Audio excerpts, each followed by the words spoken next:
Hey everyone, welcome back, and this is my review of Denki-gai episode 10. You know what? No, I'm not even going to mention the first segment. That had to do with I don't think it was actually the first segment, but it had to do with Hio's fucking embarrassing moments again. No. Fuck that. I'm not even going to mention it because if you count that out, it's actually a really good episode. So I'm just going to move on from that because if you watch my reviews up to this point, then you know exactly how I feel about that. So, moving on. Other than that, this episode was actually really good. My favorite segment was definitely the last segment in which we had steady a romance progression between Hio and Kantoku. Oh my god, at this point, they're building this up so goddamn much. At this point, if they do not get together at the end of the series, I'm going to be really pissed, unless there's like a season 2 later on down the road, okay? Because seriously, like, they're building this up so fucking much, so they had better do something with it. I'm just saying this right now, because they look so fucking good together. Seriously, they really fucking do.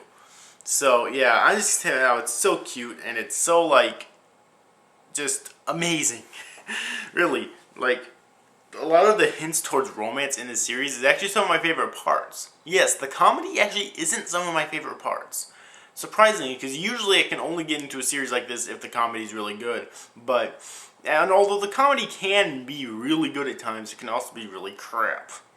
Like I just mentioned. But the comedy can be really good in the series, but I think some of my favorite parts are actually the hints towards romance, but I really hope they do something, at least with this one romance. Okay?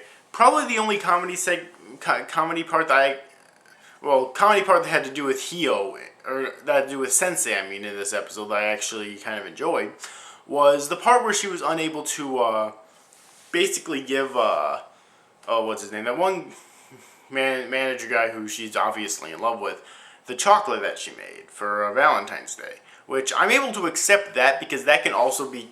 I thought that was kind of funny because that can also be counted as kind of romance hinting in a way. Hinting that she's in love with him anyways, which we kind of already knew, but still, I did kind of like that. All the rest that had to do with her embarrassments, fuck it. But anyways, though, so there are basically 3 segments in this episode. One had to do with Valentine's Day, one had to do with White Day. Both of them I didn't really like a huge amount because it had to do with Hio's embarrassments again, which I keep saying I hate. I fucking hate that shit. And then we have the 3rd segment, which is the one where there's like steady romance progression between Hio and Kantoku, which was really good. So definitely the 3rd and final segment is my favorite segment of the episode. Okay? The other 2 segments did have certain things in them that made them more funny. But, like, overall, they're really bogged down for obvious reasons. While the 3rd segment I thought was all good, alright? So, overall, I really enjoyed this episode once again, for the most part. Okay, for the most part, it was a pretty solid episode, I thought. So tell me your thoughts about this episode in the comment section below. If you've yet to see this week's episode of Denki-gai, then I definitely recommend that you do. I cannot wait until next week's episode, because for the most part this series is really good so far and I'm really enjoying it. So anyways, overall I hope you enjoyed this review, guys. These after guys, thank you for watching. Bye bye.